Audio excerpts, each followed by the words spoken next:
دین اسلام کی پہچان آزادی ہے، شاہ کی فتح کا اعلان آزادی ہے، دین اسلام کی پہچان آزادی ہے۔ اب یہ موضوع آتا ہے خود مہندی کا، اور ہر سال یہ ایشو اٹھتا ہے۔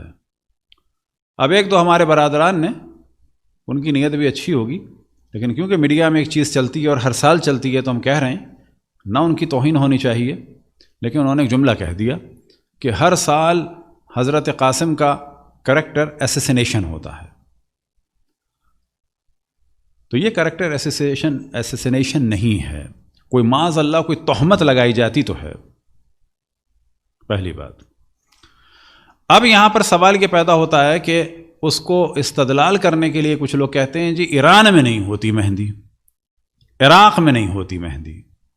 تو پہلی چیز تو ہم یہ بتائیں کہ ایران میں اگر کوئی چیز نہیں ہوتی، عراق میں اگر کوئی چیز نہیں ہوتی، تو اس سے کسی چیز کا حرام ہونا ثابت نہیں ہوتا، پہلی بات۔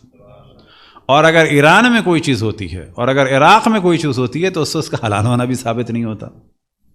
لیکن اگر عراق میں کوئی چیز ہوتی ہے اور ایران میں کوئی چیز ہوتی ہے اور علماء نے اس کے جواز کے فتوے دیے ہیں تو پھر ہمارے لیے ضرور جائز ہوتا ہے ثابت، علماء نے فتوے دیے ہیں۔ اب ایک اور آرگومنٹ لایا جاتا ہے کہ جی یہ مہندی تو ہندوانہ رسم ہے، تو یاد رکھیں کہ یہ مہندی ہندوانی رسم نہیں ہے۔ اور یہ بھی یاد رکھیں، ابھی بھی ہمارے پاس لنک ہے جو صبح ہم نے مجلس پڑھی تھی، بھیجے اس کو، اور یہی کہا کہ اس کو ایک علمی مسئلہ رکھنا چاہیے، کوئی لڑنے جھگڑنے کا نہیں ہے یہ۔ تو یاد رکھیں کہ ہمارے یہاں جو یہ مہندی آئی ہے یہ انڈیا سے پاکستان نہیں آئی، اور پاکستان سے کوئٹہ ہوتے ہوئے تافتان کے راستے قم نہیں گئی ہے یہ، بلکہ ایران اور عراق کی مشترکہ عزاداری ہوتی تھی۔ ایران کے اکثر لوگ اپنی عزاداری محرم میں وہیں کرتے تھے جیسے آج جاتے ہیں۔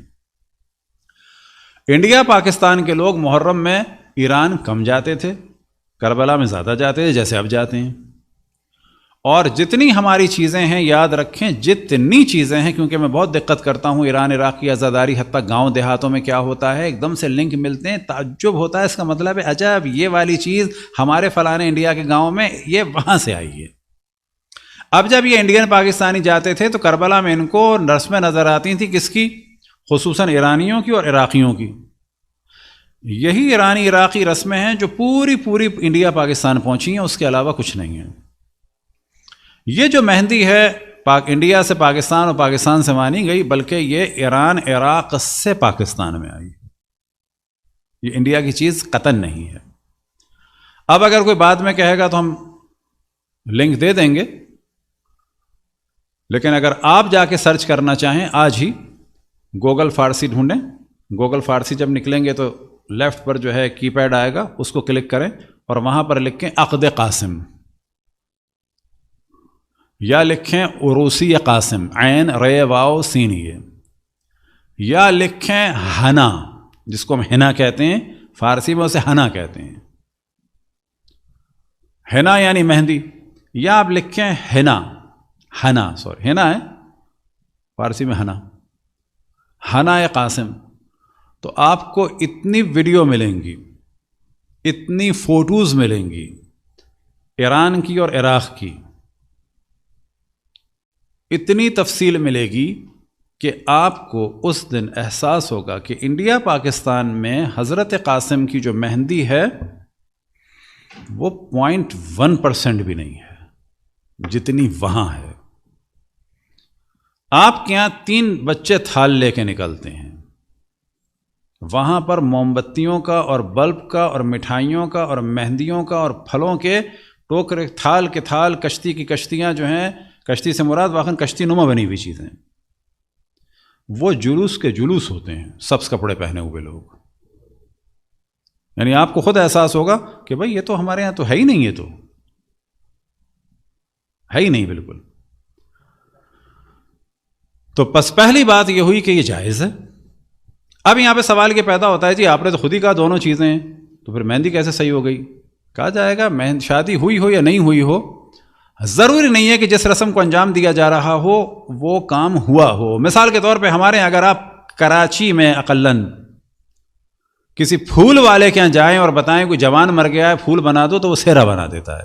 پھول والوں کا بھی یہ عرف ہے، یاد رکھیں، پھول والوں کا یہ عرف سے کیا مراد؟ ان کی جرنل تھنکنگ ہے۔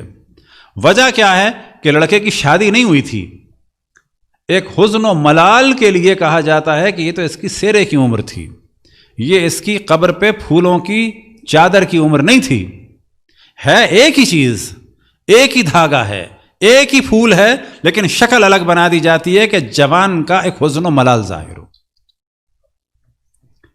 اب ایک اور مثال دیں، عراق میں حشد الشعبی کا جب یہ مارکہ ہوا ان خبیثوں کے ساتھ، ISIS والوں کے ساتھ، تو کتنی دفعہ ایسا ہوا کہ گھر والوں نے دولہا کی گاڑی سجائی ہے جوان کی میت کے لیے،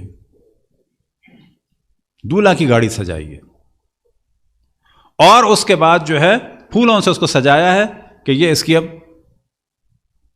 شادی ہو رہی ہے۔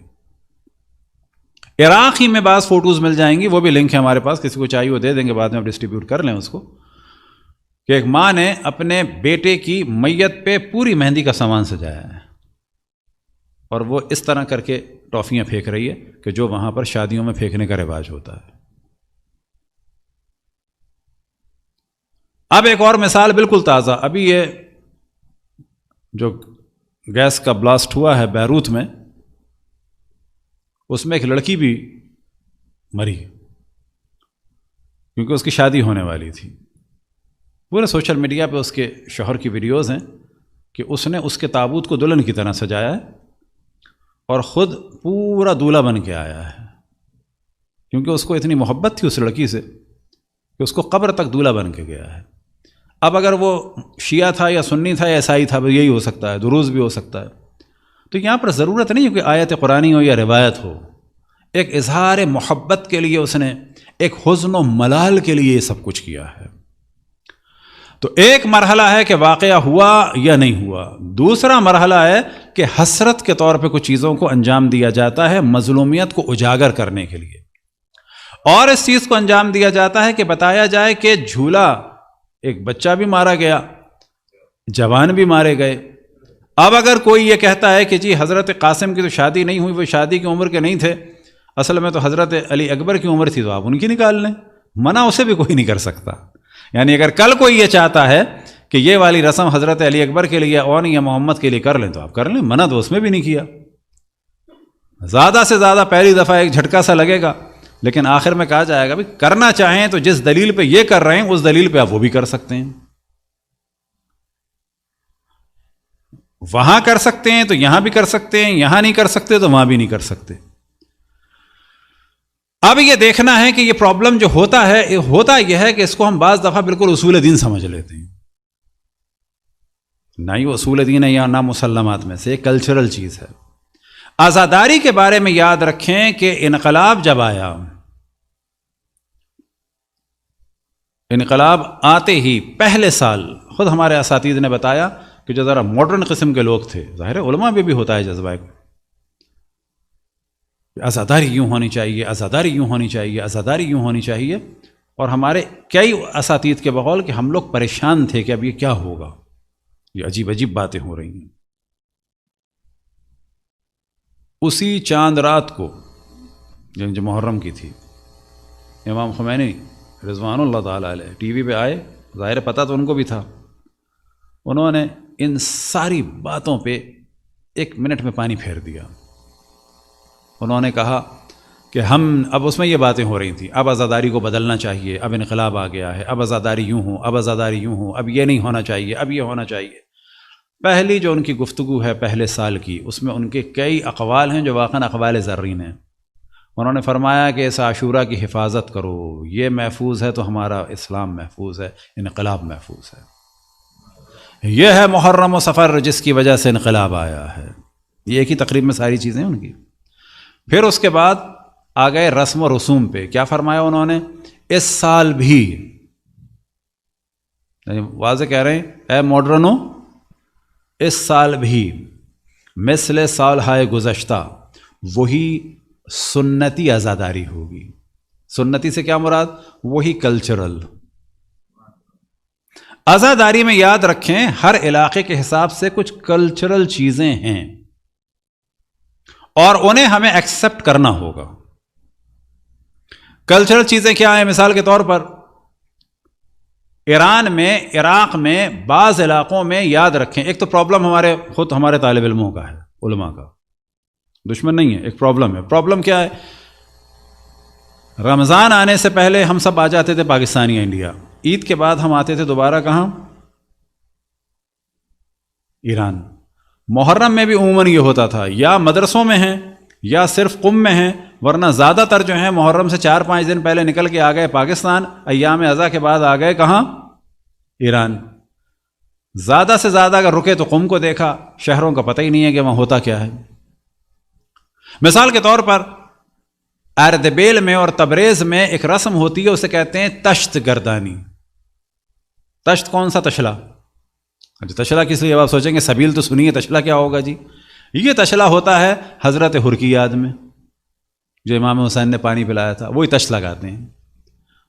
یعنی کل تک اگر بوتلوں سے پلا رہے ہیں تو اس رسم میں آپ کو تشلوں میں سے نکال کے پلائیں گے. اس رسم کو، اس واقعے کو یاد دلا رہے ہیں. یزد میں آپ چلے جائیں، لکھیں تو وہاں پر ایک ہوتا ہے نخل گردانی. نخل کیا چیز ہے؟ تو آپ کو تعجب ہوگا، ایک تابوت بنایا جاتا ہے یزد میں، وہاں کی اسپیشلٹی ہے، صرف یزد میں ہے. اور اسی کے چھوٹے سائز کا بنتا ہے کہاں پر؟ تھائی لینڈ میں جو اس وقت شیعہ ہیں، ان کی بنیاد ڈالی تھی شیخ عباس قمی نے، مفاتیح الجنان والے نہیں، ایک شیعہ تاجر تھے قم کے. یہ آپ سرچ کریں، ان کا مقبرہ ہے وہاں پہ. تھائی لینڈ میں انہوں نے بنیاد ڈالی تھی. لگتا یہ ہے کہ تابوت بھی انہوں نے شاید ڈیزائن کر کے دیا تھا، جو آج تک چل رہا ہے. وہ بالکل چھوٹے سائز کا ہے، سمجھیں اس کی مائکرو کاپی ہے یزد کے نخل گردانی کی. یزد کا نخل گردانی کیا ہوتی ہے؟ تو آپ کو تعجب ہوگا، پہلے بانسوں کا، میرے خیال میں اس آپ کے ہال سے بڑا ایک پلیٹ فارم بنایا جاتا ہے، اس کے اوپر ایک تابوت بنایا جاتا ہے بہت بڑا،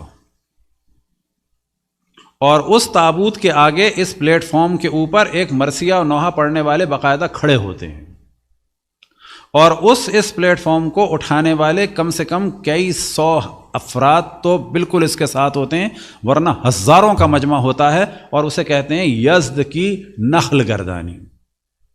اب نخل وہاں پر ممکن ہے پرانے زمانے میں لفظ تابوت کے لیے کسی کے لیے استعمال ہوتا ہوگا، نخل گردانی.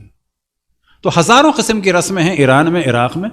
ایران عراق میں کوئی روتا نہیں ہے. بعض گاؤں دیہات میں یاد رکھیں، بعض گاؤں دیہاتوں میں کوئی روتا نہیں ہے جب تک کہ امام حسین کو آتا ہوا نہ دیکھ لے اور حضرت قاسم کو رن میں جاتا ہوا نہ دیکھ لے. یہی وجہ ہے کہ ہمارے تمام مراجع نے، تمام سے مراد تمام، ایک کے علاوہ بھی نہیں، تمام مراجع نے کہا ہے کہ جو شبی خوانی ہے، شبی خوانی کیا ہے جی؟ ایران میں شبی خوانی ہوتی ہے. آپ کو لگتا ہے نا برا؟ غلط لگتا ہے، برا کلچر ہے وہاں کا. عراق میں شبی خوانی ہوتی ہے، کلچر ہے وہاں کا. کویت میں شبی خوانی ہوتی ہے، لبنان میں شبی خوانی ہوتی ہے. بھائی شبی خوانی یہی ہوتی ہے جیسے اسٹیج، اسی کو کیمرے میں کر لیں ڈرامہ، اسی کی فلم بنا لیں. آپ کا اختیار ہے، آپ اوپیرا کے ذریعے کر دیں. میں نے اس کو ڈسکس کیا تھا خود، میں نے 1-2 لوگوں سے کہا تھا میں خود تیار ہوں اوپیرا کی کلاسیں لوں، اور یہاں پر ہم امام حسین کے غم کو ماڈرن اس میں آرٹس میں لے کے آئیں، اوپیرا میں لائیں. حرج ہے کوئی؟ حرج نہیں. تمام مراجع نے فتویٰ دیا ایسے میں اگر کوئی کردار ادا کرتا ہے کسی معصوم کا یا کسی کا بھی، اگر توہین نہیں ہو رہی تو بالکل جائز ہے، بالکل ویسے جیسے ٹی وی.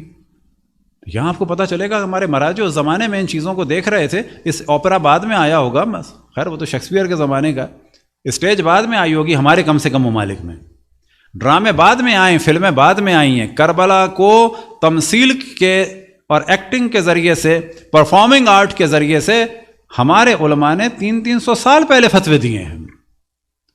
وہ جاہل نہیں ہیں، وہ زیادہ روشن فکر تھے، اور سب نے ایک شرط لگائی، غلط بات نہ ہو، توہین نہ ہو کسی بھی اعتبار سے، اور اگر یاد امام حسین اور امام حسین کی مظلومیت اس سے نظر آ رہی ہے تو کوئی بات نہیں. ایران عراق کے بعض گاؤں دیہات میں یاد رکھیں، جب تک وہ دیکھ نہ لیں ایک قاسم کو جاتا ہوا، علی اکبر کو جاتا ہوا، علی اصغر کو آتا ہوا، اور خیمے جلتے ہوئے، کیونکہ ایران میں ایک رسم ہوتی ہے عصر عاشور بعض شہروں میں، کہ جب میں نے پہلی دفعہ دیکھی تھی ہوش اڑ گئے تھے۔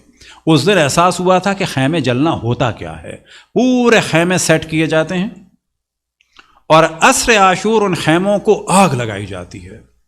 اس میں یہی جو شبی خوانی والے لوگ ہیں وہ باقاعدہ برقعے پہن کے جلتے ہوئے خیموں سے نکل رہے ہوتے ہیں، اس کے بعد کچھ لوگ کوڑے مار رہے ہوتے ہیں۔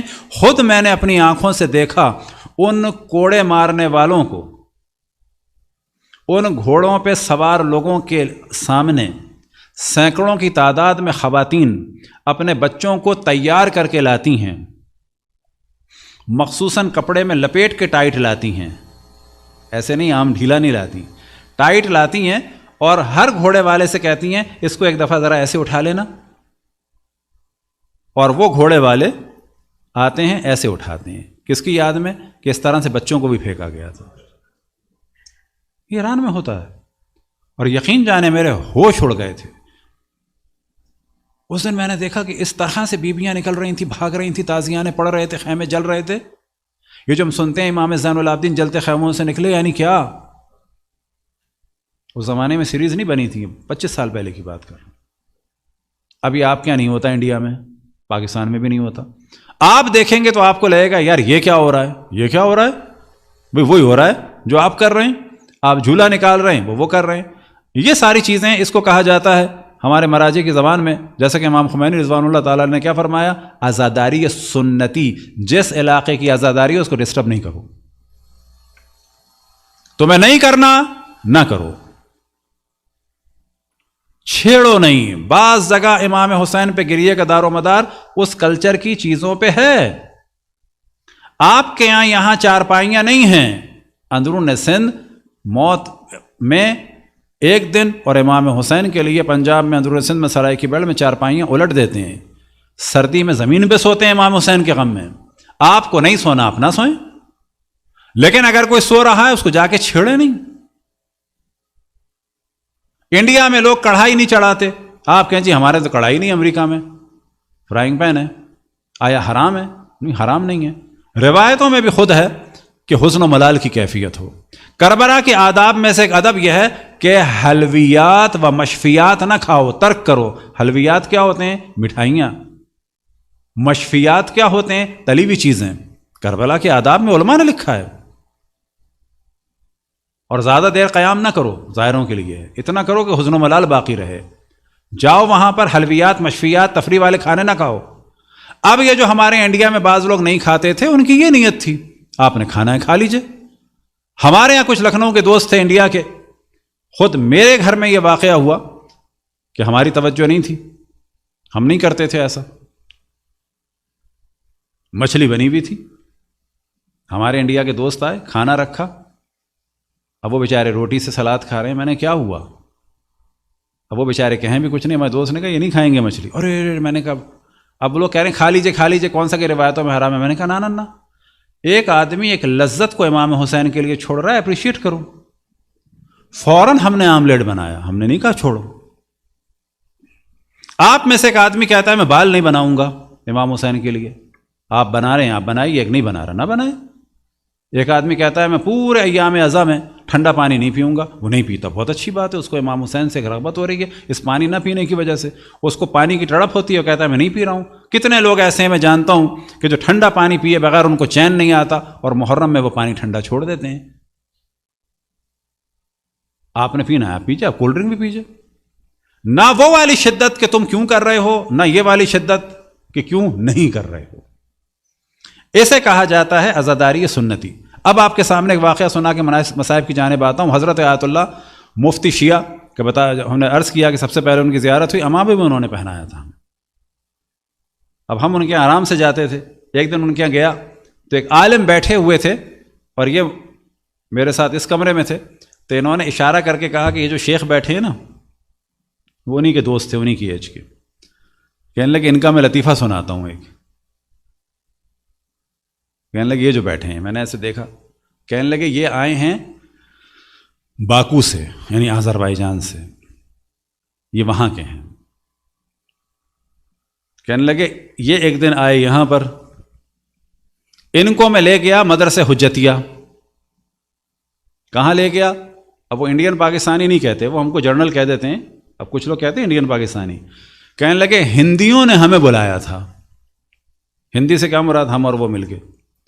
کہنے لگے ہندیوں نے اپنی مجلس میں بلایا تھا مجھے، تو میں گیا، ساتھ میں شیخ کو لے گیا.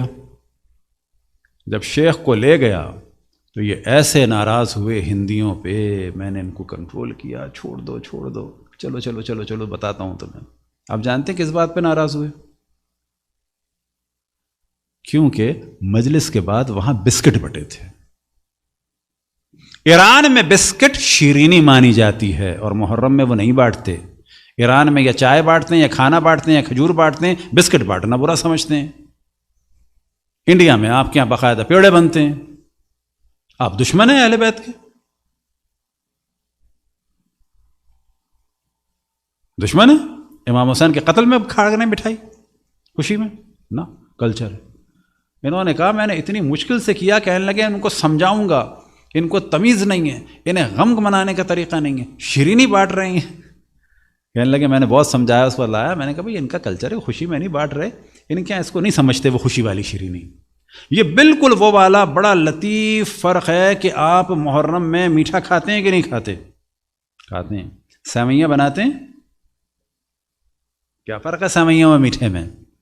میدا ہے، دودھ ہے، شکر ہے، فرق کیا ہے؟ کیک میں کیا فرق ہے؟ کچھ اور ہے کیک میں؟ وہی چیز ہے، انگریڈینٹ تو وہی ہیں سارے. یہاں پہ کہتے ہیں کہ یہ ہمارے کلچر کا فرق ہے. اسے کہا جاتا ہے کہ آپ اپنے کلچر، اپنی سنت یعنی ٹریڈیشن کے مطابق عزاداری کیجئے. ایران والے اس کے مطابق کریں گے. زیادہ سے زیادہ آپ یہ دیکھیں اس کے پیچھے لاجک کیا ہے.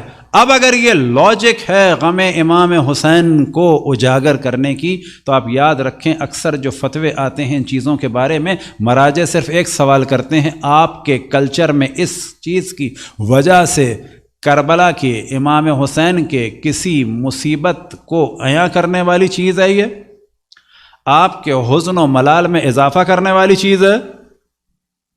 اگر جواب آتا ہے ہاں، تو وہ کہتے ہیں کہ جائز ہے، انشاءاللہ اجر ملے گا. حد یہ ہے کہ حضرت آیت اللہ العظمیٰ گل پائگانی سے سوال ہوا تھا. یہ ساری چیزیں وہ واقعی ڈاکومنٹری کی صورت میں ہوں، یہ فوٹوز ہوں، اس میں موویاں لگائی جائیں، ایڈیٹنگ ہو، یہ چیز ہے تاکہ یہ سب اپنے ذرا ٹھہراؤ آئے لوگوں میں. آیت اللہ العظمیٰ گل پائگانی سے سوال ہوا کردستان میں اور ایران کے بعض علاقوں میں. کچھ لوگ اس کو کہتے ہیں جگجگہ. آپ کو تعجب ہوگا، ایک زمانے میں ہم نے پورے ایران کی ساری سنتی عزاداری کی چیزوں کو جمع کیا تھا. میں نے سوچا تھا ڈاکومنٹری بناؤں گا. وہ کیا چیز ہے؟ وہ خاص چیز ہے، پہاڑ سے اترتے ہیں. یعنی یہاں پر عزاداری ہو رہی ہوگی، دور پہاڑ سے وہ اترنا شروع کرتے ہیں بعض جگہ. اور کیا بجاتے ہیں وہ؟ اور اب آپ کو تھوڑی دیر میں ایک لنک پتہ چل جائے گا. دور اوپر پہاڑ سے اترتے ہیں، لکڑی کی دو چیزیں ہیں، ان کو ٹکراتے ہوئے اترتے ہیں. لوگ اس پر روتے بھی ہیں. کیسے روتے ہیں؟ انڈیا کی مثال دیں آپ کو. انڈیا کے مشہور تھے شہنائی نواز کے اللہ ان کے درجات بلند فرمائے، کون؟ بسم اللہ خان. وہ مخصوصاً عزاداری ہی میں شہنائی بجاتے تھے. لیکن یہ شہنائی اب کویت میں بجائیں گے تو مشکل ہو جائے گی. وضو کر کے بجاتے تھے. ان کا انٹرویو بھی موجود ہے، اس میں انہوں نے یہ بھی کہا ہے کہ ہمارے آباء و اجداد بجاتے تھے، بعد میں ہم نے شیعت قبول کی، لیکن اس چیز کو پھر ہم نے عزاداری کے لیے استعمال کیا. تو آگے گل پائگانی سے سوال ہوا کہ یہ جو بجاتے ہوئے آتے ہیں یہ ان کے یہاں توہین مانی جاتی ہے یا احتراماً ہوتا ہے؟ احتراماً ہے، ظاہر ہے. اس سے امام حسین کا غم اور زیادہ ہوتا ہے، لوگوں پہ رقت طاری ہوتی ہے. ہاں، انہوں نے کہا اگر لوگوں پہ رقت طاری ہوتی ہے، اگر توہین عزاداری کی نہیں ہوتی، ان کے کلچر میں اس کو برا نہیں سمجھا جاتا، تو کوئی حرج نہیں ہے، انشاءاللہ ثواب ہے. عیناً یہی مسئلہ آتا ہے پورے ایران عراق کی عزاداری بغیر ڈھول کے طبل کے ہوتی ہے. اچھا پاکستان میں ہوتا ہے؟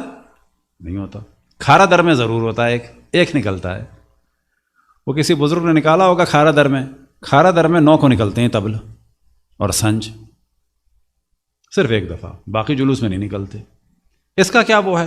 اس زمانے میں فوجیں آتی تھی، بچوں کے دل دہلتے تھے۔ یہ لوگ اب ظاہر کرتے ہیں کہ اے زینب، اے ام کلثوم، اے بچوں، تم کو یہ لوگ ڈراتے تھے، دھمکاتے تھے، ہم تمہاری فوج ہیں۔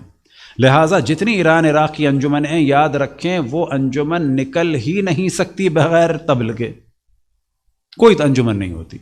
اگر یہ انجمن کا آفس ہوتا ہے تو یاد رکھیں ایران میں وہ آدھا آفس بھرا ہوتا ہے صرف انہی طبل سے۔ ہر انجمن کے معنی یہی ہے۔ ہمارے یہاں تو انجمن کو لیے ڈائری چاہیے نا، ایران میں ہر انجمن کے لیے ایک جگہ چاہیے، ویئر ہاؤس ٹائپ کا، کہ جہاں پر اتنے اتنے لمبے علم ہوں اور اس کے بعد یہ طبل اور سنج اور یہ ساری چیزیں ہوں اور ساتھ میں وہ بھی ہوں۔ اب یہاں پر لوگ کہتے ہیں یہ میوزک ہے، احمقوں، بے شعوروں جو ماڈرن بنتے ہیں، میں انہیں کہہ رہا ہوں بابا میوزک کی اقسام ہیں۔ اس کو فقہ میں بھی ہمارے ہاں کہا جاتا ہے آلات جنگ، آلات موسیقی نہیں ہیں یہ آلات جنگ ہیں۔ اس کو کہا جاتا ہے مثال کے طور پر مارشل میوزک، فوجی بینڈ۔ فرق زمین تا آسمان۔ انسان ماڈرن بنے تو ڈھنگ کا تو ماڈرن بنے، بھئی کچھ نہ ہو تو کم سے کم میوزیکل ایکوپمنٹ کے اوپر ریسرچ کر لے، نہ دین کے اوپر ریسرچ، نہ میوزک کے اوپر ریسرچ۔ بھئی کرنا ہے کچھ تو کرے۔ تو ایران میں ان کی یہ مصلحت ہے، اور ہمارے تمام مراجع الزام نے یاد رکھیں اجازت دی ہے۔ شرط کیا لگائی ہے؟ اگر حسن و ملال ہو رہا ہے، اگر امام حسین کی مظلومیت اس سے عیاں ہو رہی ہے، اگر اس سے اجاگر ہو رہی ہے مظلومیت امام حسین، تو کوئی حرج نہیں ہے۔ صلوات پڑھیں بر محمد والے محمد۔ اس چیز کو ہم نے ذرا زیادہ ڈسکس کر دیا صرف اس لیے کہ آپ لوگ بھی اسی طریقے سے اس کو ڈسکس کریں، اور یہ جو ہر سال ڈسٹرب کیا جاتا ہے مومنین کو عزاداری کے حوالے سے، اور اپنی بھی روش بنا لیں، جہاں پر ہو رہا ہے اس کو ڈسٹرب نہ کریں۔ شریعت سے ٹکرا رہا ہے تو پھر بتائیں کہ یہ کام صحیح نہیں ہے۔ شریعت سے ٹکرانے سے کیا مراد؟ عراق میں، ایران میں آپ دیکھیں خواتین ننگے پیر چلتی ہیں، لیکن ننگے پیر چلتی ہیں سے کیا مراد؟ موزے پہن کے۔ وجہ یہ ہے کہ شریعت میں عورتوں کے پاؤں کا بھی پردہ ہے۔ امام حسین کو ایسی عزاداری پسند نہیں جسے پاؤں نظر آئے۔ خواتین ماتم کریں، جسم کھلے، حرام ہے، قطعاً حرام ہے، حرام ہے، حرام ہے، حرام ہے، چاہے وہ کسی بھی کلچر میں ہوتا ہو، اس کو ٹوکیں۔ لیکن اگر مراجع نے فرمایا کہ ہاں یہ کام جائز ہے، اور ساتھ میں شرط لگائی ہے کہ اس سے حزن و ملال ہو رہا ہے، تو اس کو ہونے دیں، زیادہ سے زیادہ اس کو ڈیفائن کرنے کی کوشش کریں۔ رہ گیا معاملہ اعتراض کا، تو اعتراض ہر چیز پہ ہوتا ہے، اور اعتراض کرنے کا لوگوں کو حق ہے، اور ہمیں حق ہے کہ ہم اس کو ڈیفائن کریں۔ ان اعتراض میں سے ایک چیز ہم آپ کو کلیئر بتائیں، آپ کے خیال میں جب لوگ آپ کو حج کرتا ہوا دیکھتے ہیں تو آپ کو موحد سمجھتے ہیں؟ یہ آپ کی غلط فہمی ہے۔ ایک عام ہندو سے پوچھیں، جب آپ کو سجدہ کرتے ہوئے دیکھتا ہے، یہ آپ کہتے ہیں جی مرکز توحید۔ ہندو باز کہتے ہیں کہ ہم مورتی کی پوجا کرتے ہیں، کالے گھر کی پوجا کرتے ہیں۔ یہاں پر آپ کو ڈیفائن کرنا ہوگا، ہم کالے گھر کی پوجا نہیں کرتے۔ کالا گھر ڈائریکشن ہے، ہم اللہ کو سجدہ کرتے ہیں، اور اس گھر کو سجدہ کرنا حرام ہے، یہ فقط ڈائریکشن ہے۔ آپ کہتے ہیں بیت اللہ، ہم سب کہتے ہیں بیت اللہ۔ جب آپ نے بیت اللہ کے نیچے لکھ دیا دا ہاؤس آف گاڈ، کسی کو سمجھنے کا یہ حق ہے کہ نہیں ہے کہ ان کا اللہ اس میں رہتا ہے؟ لیکن ہمیں اس کو ڈیفائن کرنا ہوگا، کلیئر کرنا ہوگا۔ یہاں پر ہاؤس آف گاڈ سے مراد، خانہ خدا سے مراد، بیت اللہ سے مراد زمین پر پہلی بلڈنگ جو اللہ کی عبادت کے لیے بنی ہے، نہ کہ اللہ کے رہنے کے لیے۔ اور یہ زمین پر حضرت آدم نے نہیں بنائی، حضرت آدم سے پہلے کی ہے۔ روایات میں نقل ہوا کہ حضرت آدم نے بھی آ کے اس کا طواف کیا ہے۔ اللہ کے لیے، اللہ کی عبادت کے لیے یہ بلڈنگ پہلی بنی ہے، نہ کہ اللہ کے رہنے کے لیے یہ گھر بنا ہے، معاذ اللہ۔ تو اعتراض لوگوں کو بہت ساری چیزوں پہ ہو سکتا ہے، ہمارا کام یہ اپنے میڈیا کو مضبوط کریں اور لوگوں کے اعتراضات کا جواب دیں۔ صلوات پڑھیں بر محمد والے محمد۔